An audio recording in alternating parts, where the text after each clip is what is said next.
So we are live here on YouTube. I'm joined here today with my guest Prema Gaia, guest and friend Prema Gaia, who's joining us in Ottawa, Canada, and it's very, very freezing cold, apparently. It's great to have you on here, Prema. Let me give you a wonderful introduction because you certainly deserve it.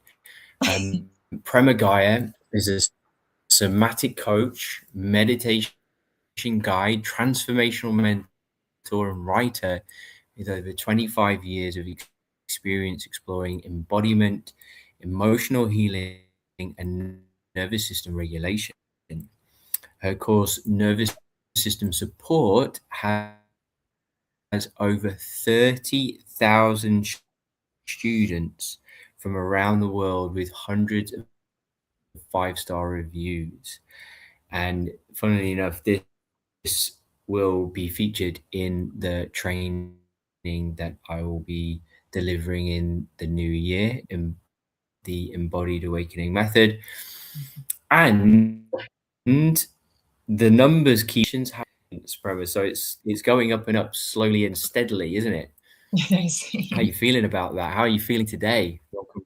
I'm feeling good. It's so great to see you. It's really an honor to be here with your online community. Very happy and inspired to connect with everyone. I launched the course about 2.5 years ago. And as they say, you teach what you most need to learn. This is an area that I deeply, deeply needed to learn about for my own journey.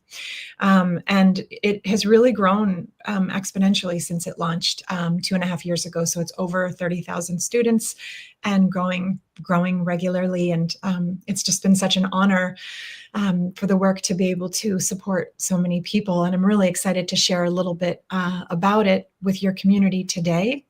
And also very excited that I'll be teaching some of these somatic tools for nervous system self-regulation and co-regulation in the 3-month training with you starting in January. That's brilliant. I'm so grateful that you can be featured on my course. We were just talking really about collaborations and reaching far wider when we're sort of cross-pollinating, when we're co-creating, when we're supporting each other in the wider field. Not the old paradigms, kind of like competing and things, and it's just not like that anymore. I don't feel, and I feel like so grateful to have you. Because you've studied this like intensely for a long time. I'm interested to, if you could share. I already know a bit about your background story, but tell us a little bit about how you found yourself in this position. Yeah, I would love to. So I got into this work, as I shared earlier, this notion of you teach what you most need to learn. So I was brought up in a family where there was a lot of chronic dysregulation. And so for me, that ended up creating like a hypervigilant reflex of always checking, am I safe? Is there danger?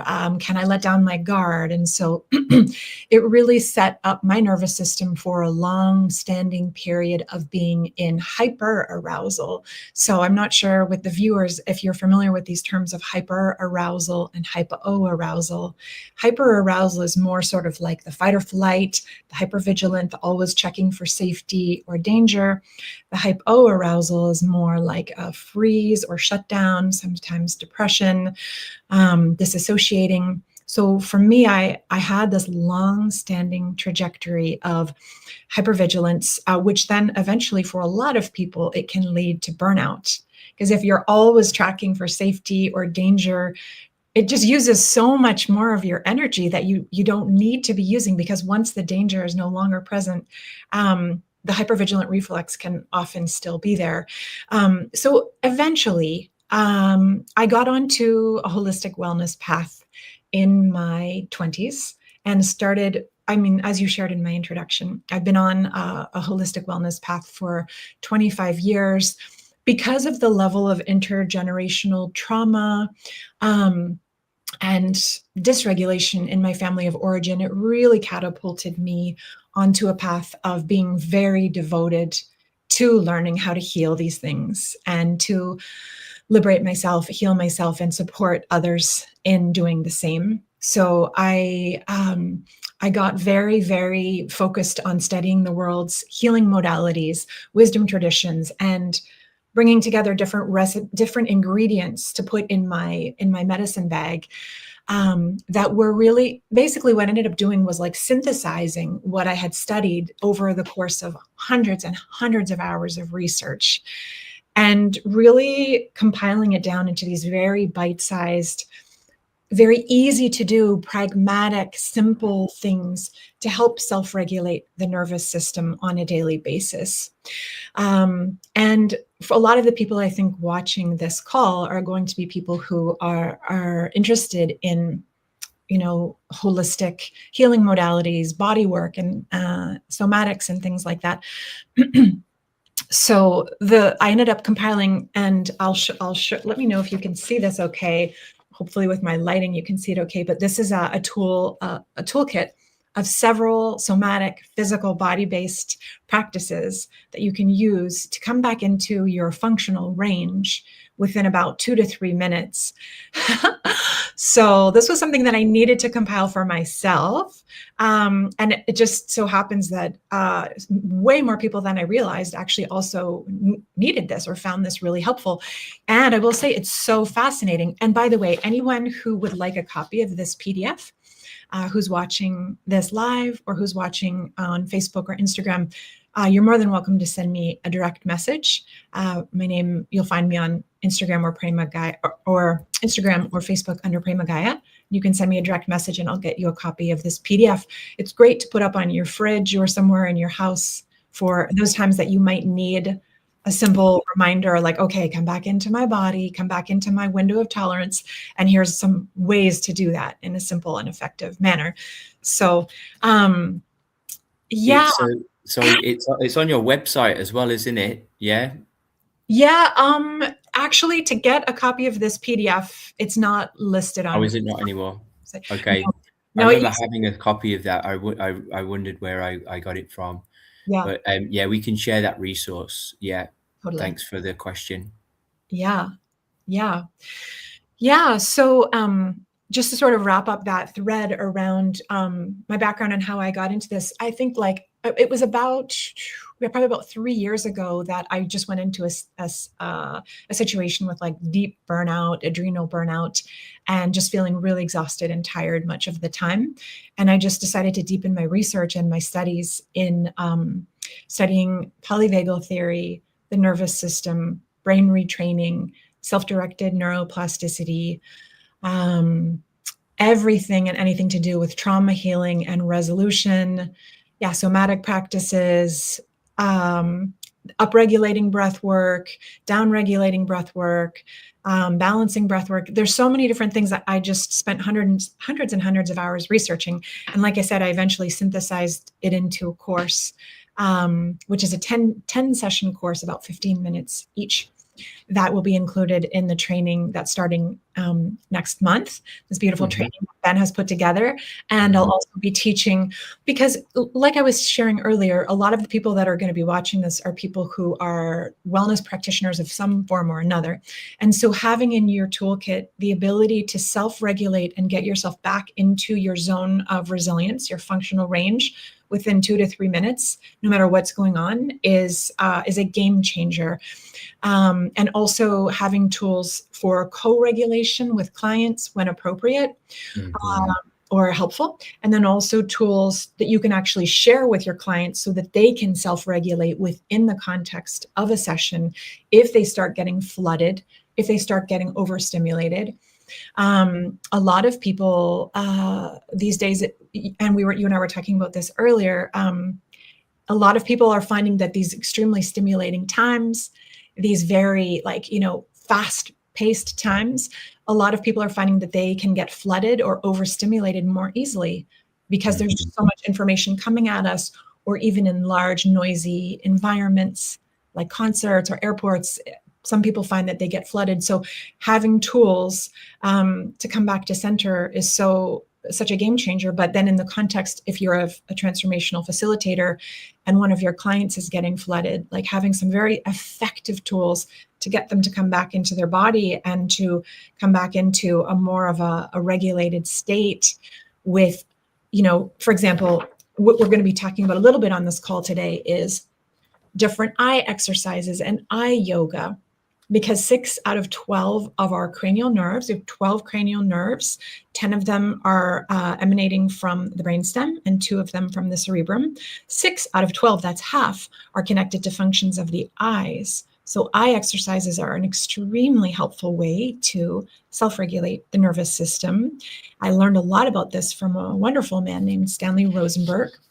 He wrote Accessing the Healing Power of the Vagus Nerve. And he was a masterful craniosacral educator who taught people how to use these sort of craniosacral inspired techniques that you can use as a self-healer, that you don't need to go to see someone, but you can use and get really effective results. Interestingly, I've had different body workers do certain things where they've said to me, we need to crack your back kind of like strongly because your atlas and your axis, your C1 and C2 cervical vertebra are a little bit out of whack.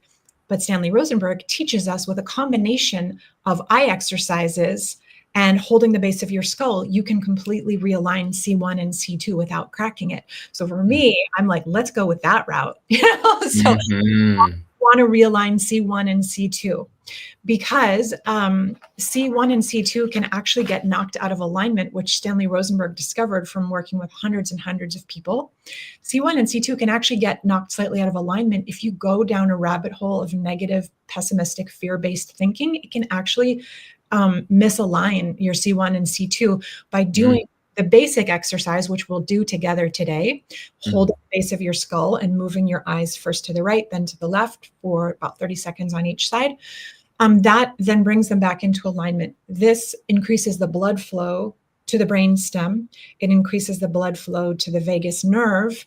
And then that just helps to get everything circulating again where it was stuck and stagnant.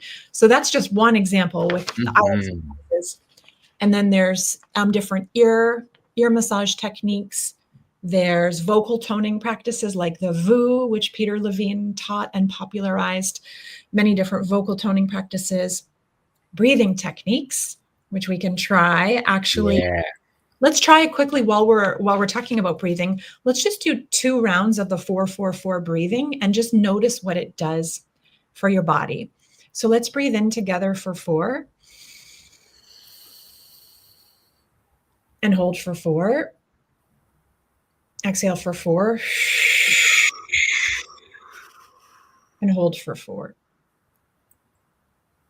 One more, breathing in for 4. Hold for 4. Exhale for 4.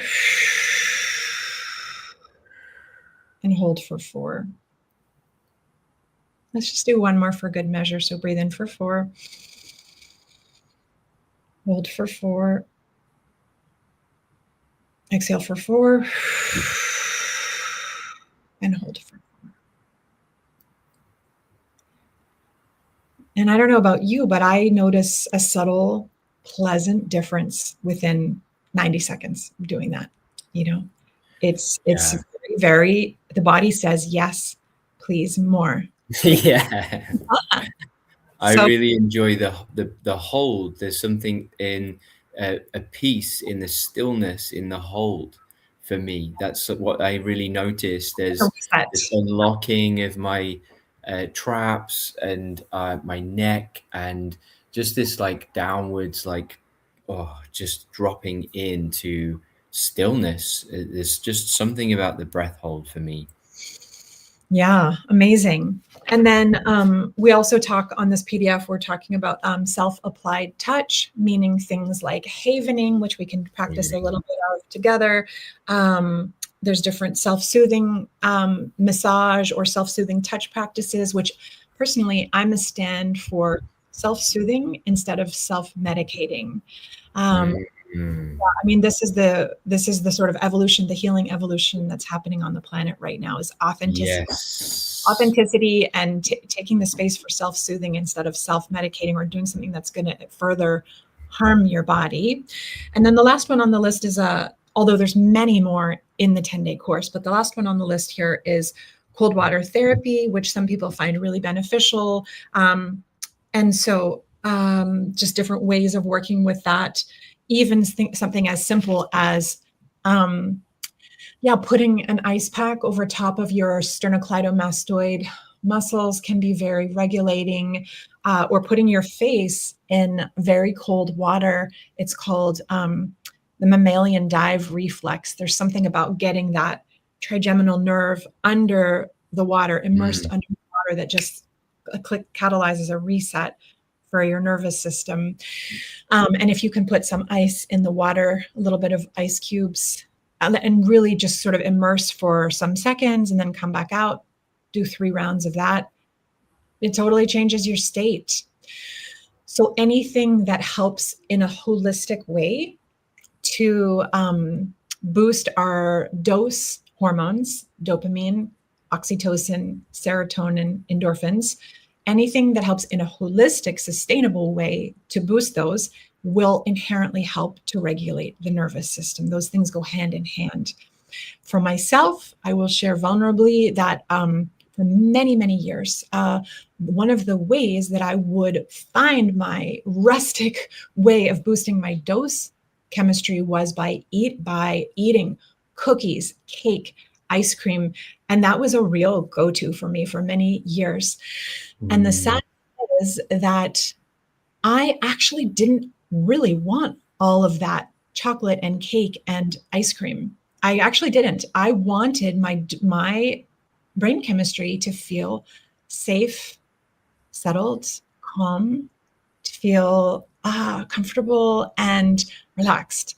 But I didn't know about somatic tools for self-regulation, and so I was using, a very non-serving, non-sustainable thing. And I think many people watching this video can relate on some level or another.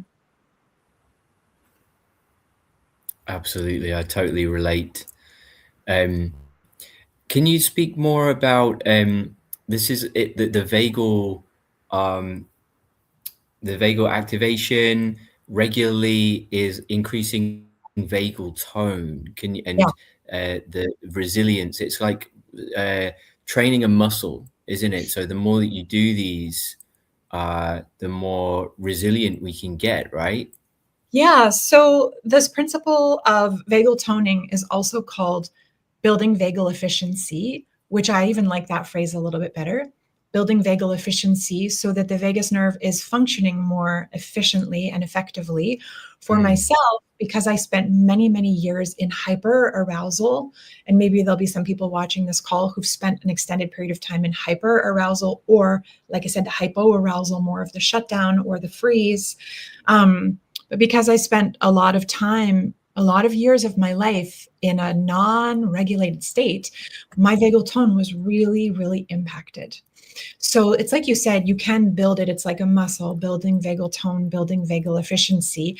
And there's even these, some of you may be familiar with these pulsing devices that go on the ear or in the ear that pulse your vagus nerve to stimulate it. I personally love to take the approach of holistic, somatic, body-based tools to build vagal tone. Many of the tools that I teach in the 10-day course build vagal tone, build vagal efficiency, strengthen, the capacity of the vagus nerve to help when it's time for the vagus nerve to do its job, which is to bring you back into your window of tolerance, to help you regulate either from being overly in hyperarousal or hypoarousal, which is above or below your window of tolerance. The vagus nerve helps to bring us back into that functional range. So when it comes time for us to rest and digest, the vagus nerve can then, turn on and bring us back into a more restorative state. And on that note, I'd love to do one of these eye exercises that I learned from the legendary Stanley Rosenberg from, he was a US um, master craniosacral educator that lived much of his life in Denmark, and he crossed over just a couple of years ago, but he left a great legacy of these very effective vagus nerve regulation tools, many of which I teach. So yeah, a lot of respect and love for Stanley Rosenberg. So I'd love to invite us to do this one together. He called it the basic exercise. And this is the one, we were talking about earlier, where you interlace your hands and put them behind your head. And that's the one that helps to realign C1 and C2 and boost the blood flow to your brain stem and to your vagus nerve. So do you want to try this one with me? Yes, please. Okay, great. So we're gonna interlace our hands, put them behind, just holding on to the base of your skull. And so putting your thumbs right underneath of your occiput and right underneath the base of your skull. And you're going to keep your face and your nose facing forward. So don't migrate your face over, but I want to invite you to bring your eyes all the way up to a 2 o'clock position on the clock, if you're looking at a clock, and get a really nice stretch. And we're going to breathe there. So both eyes, you will feel a nice stretch, and try again not to move your face. I always kind of move mine a little bit and have to bring it back.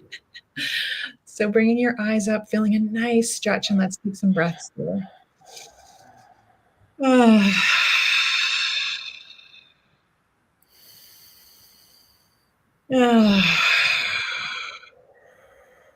I'm already getting a yawn. So there's several ways that you'll notice your nervous system is regulating. Number one is a yawn, a sigh, and keeping your eyes nice and stretched while we talk about this. A yawn, a sigh, a swallow. You might feel a little bit of saliva pooling in your mouth. It's also your nervous system is regulating. So let's take a deep breath. Bring your face back to the center, your eyes back to the center. Go all the way to the 10 o'clock position on a clock.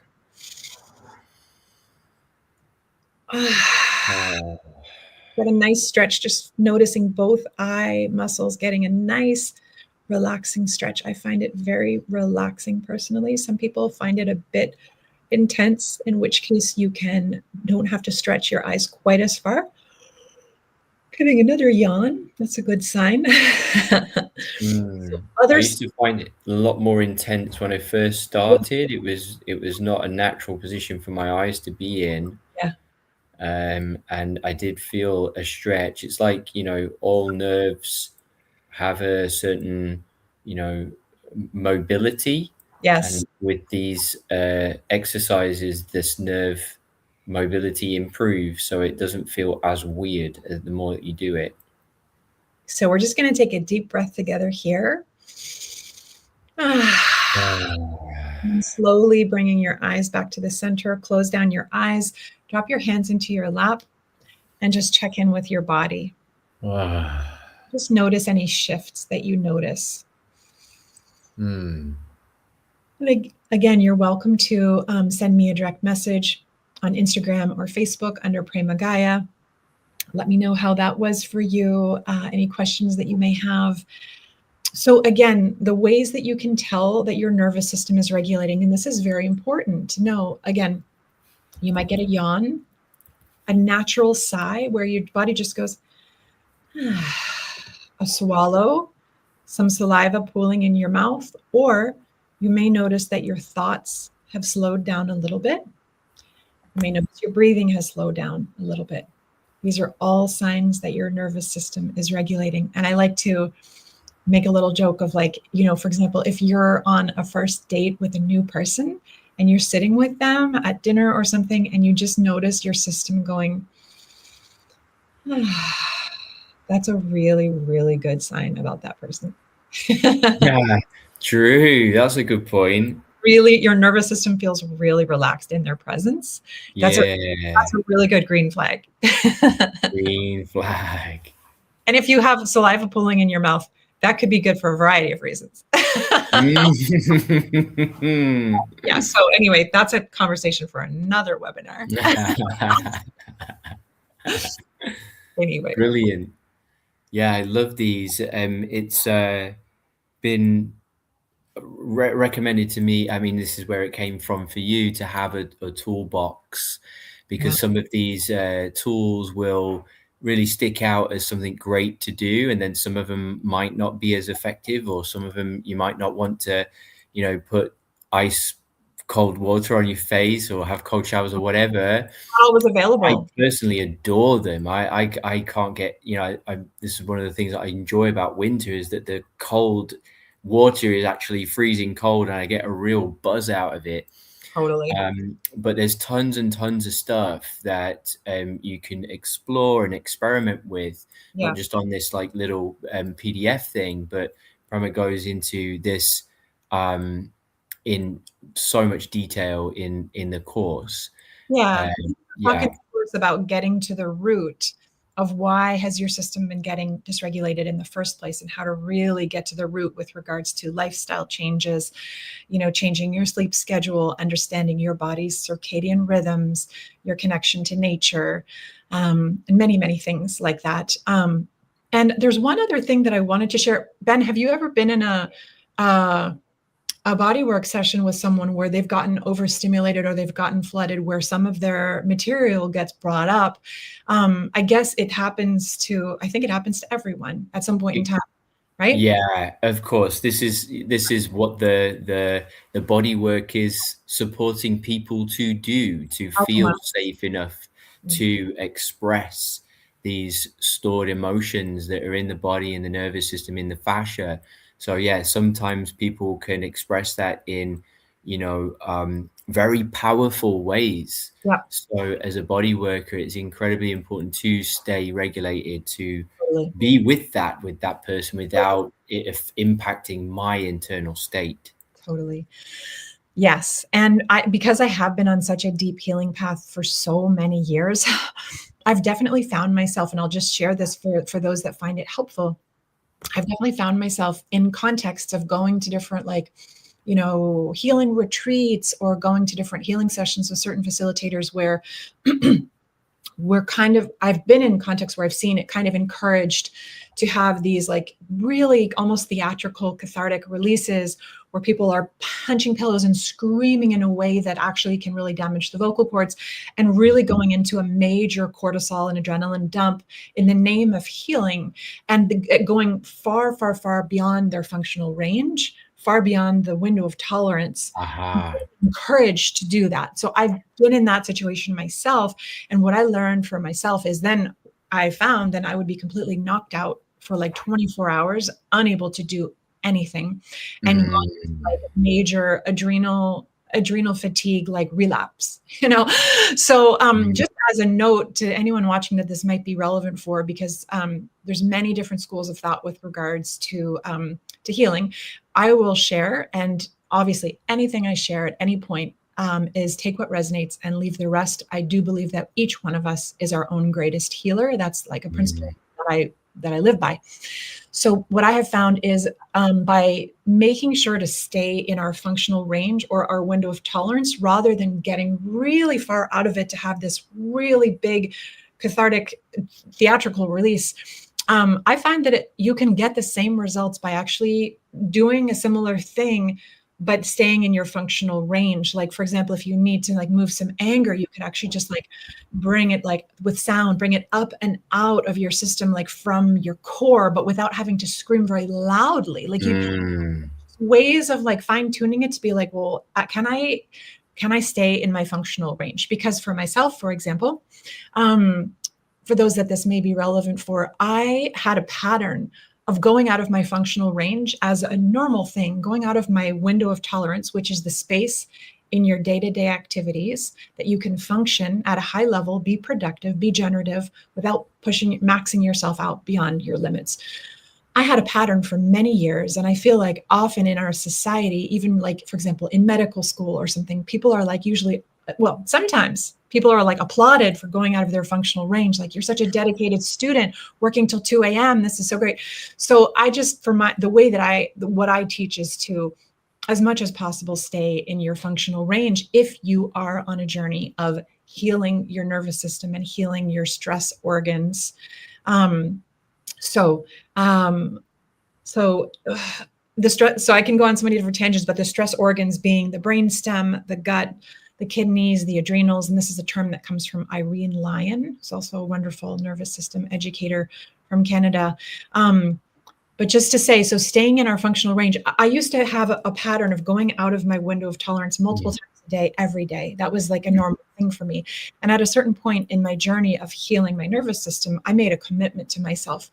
No matter how sparkly the invitation, no matter how many amazing people were going to be at the party, whatever the thing was, if it makes me go out of my functional range, I'm not going.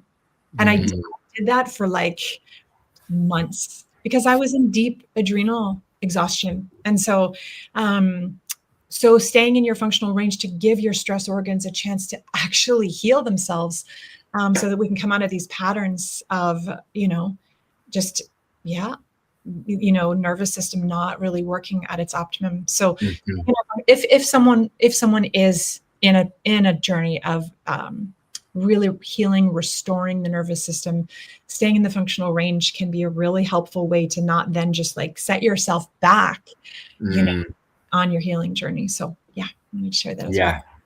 That makes total sense. It makes total sense because it does have an impact on the system. There's a lot of like cortisol pumped into the system, and it just takes a lot out on the body, right?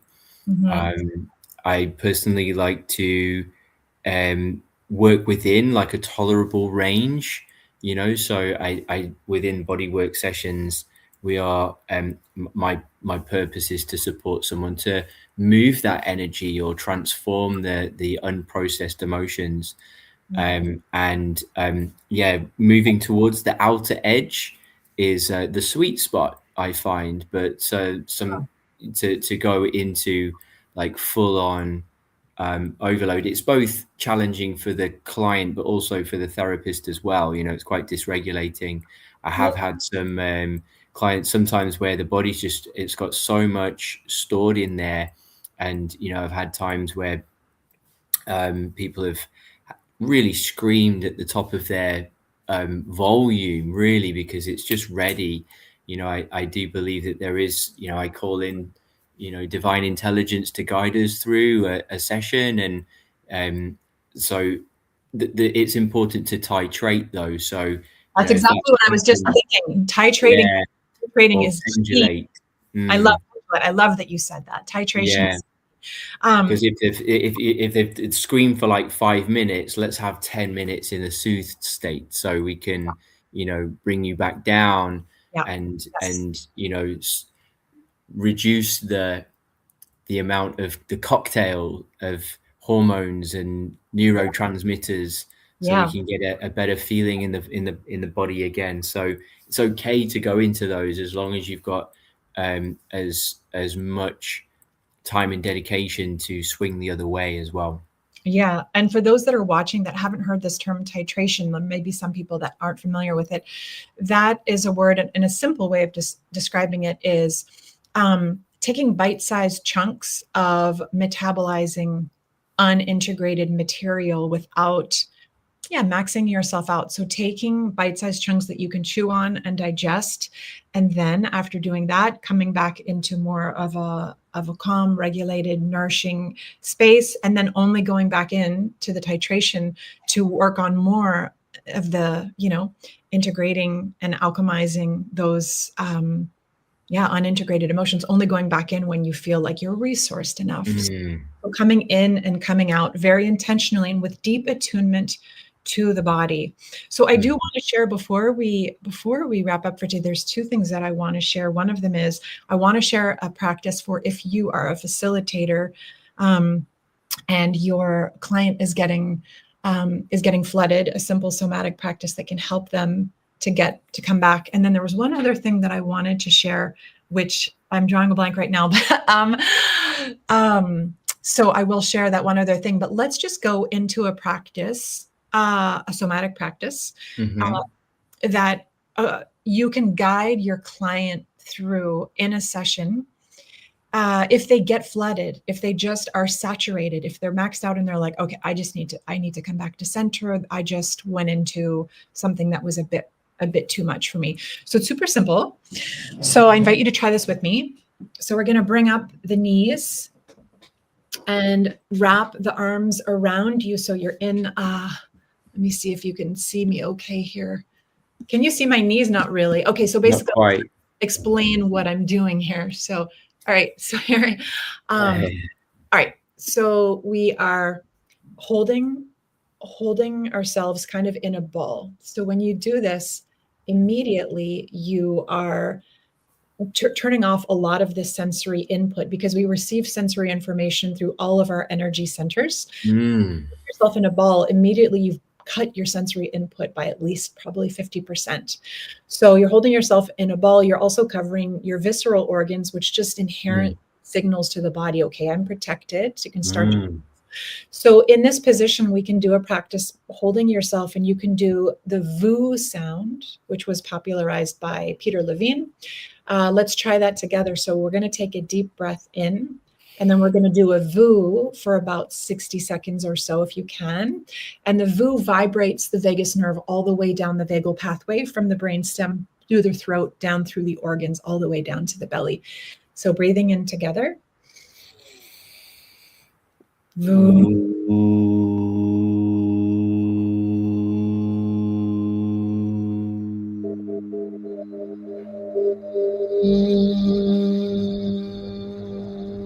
And taking another deep breath. We're going to do another VU.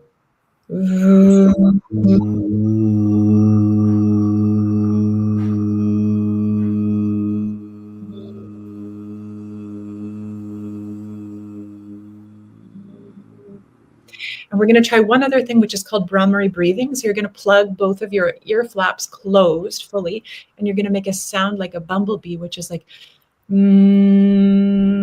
So let's try that together, plugging both of the ear flaps and making that sound. Okay, so let's try that one.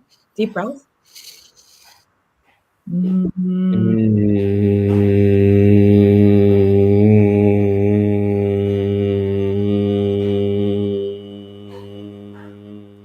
One more time. Take a deep breath. Plug in your ears.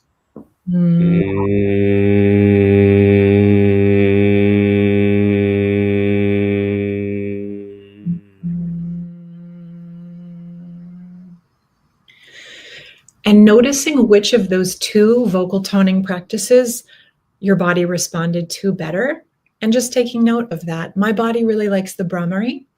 Some people really like the VU. So you can guide your client through that, and then you can have them do, let's just do one round of 4-4-4 breathing from this very contained position. So breathing in for 4, hold for 4, exhale for 4, and hold for 4. And you can also guide them in a little bit of havening, which is rubbing the hands up from the elbows to the shoulders while just breathing deeply. And just getting some oxytocin circulating from that self-touch. Also great to encourage your clients to close their eyes, because anything that you can do to help them decrease sensory input if they're flooded is going to help them to come back into a regulated state. So closing the ears, closing the eyes, vibrating brings you back into your body's own frequency and your own energy. So, okay, so we can let that one go, and I'll bring my camera back up. Yeah, there was one other thing that I wanted to mention, and it still hasn't come back to me. Do you have another question for me? So I think we've covered it well. There's value in doing these. You've remembered, yeah, great. Okay, I remembered. Okay, now I'm not sure how many people watching this call have heard of this term called interoception. Interoception, INTEROCEPTION, interoception. So interoception is our ability to track our body's signals. So interoception can include noticing, oh, I'm thirsty. I need to drink some water, or I'm hungry. Interoception can also include emotion sensations.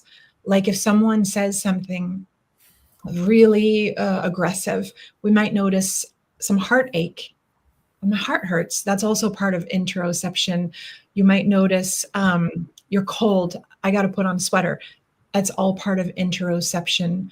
Or, yeah, just any signal that your body's like just wanting you, to have some information. So, what for those of us that had either were raised in an environment where we did not feel emotionally safe, or we had a workplace environment, for example, someone works for 20 years on the Wall Street Stock Exchange in New York City. Or it's different environments like that where you somehow along the line, or if you were in an abusive relationship, partnership as an adult, some of these different situations, a person learns to turn down the volume of their interoception as a survival strategy to very, very low. So for myself, I learned to turn down the volume of my interoception to very low as a child because there was so much dysregulation and acute unmet needs by the adults around that if like there was not space for me to check my body signals. What do I need? I'm noticing I want this, I need this. It was just like I learned it's probably smart to turn it really down just to keep yourself small, and that same kind of thing could apply if you worked in the Wall Street Stock Exchange. Like you can't be constantly tracking your inner signals because you got to go. So my work as a somatic educator, a somatic coach, is encouraging people. Part of what I do is encouraging people to turn back on the volume on your interoception so that you can notice when you are when you're going out of your functional range, when your body's giving you a signal, when you're like, I'm actually too tired to say yes to this invitation from my friends, even though there's peer pressure, I actually have to say no right now. So all these things to do with interoception is like when you're on a path of really being devoted to healing your nervous system, to coming into your full capacity to be embodied and be in service and share your gifts, it's really important to learn again to relearn how to listen to your body's signals. It also gives you intuition, a gut feeling.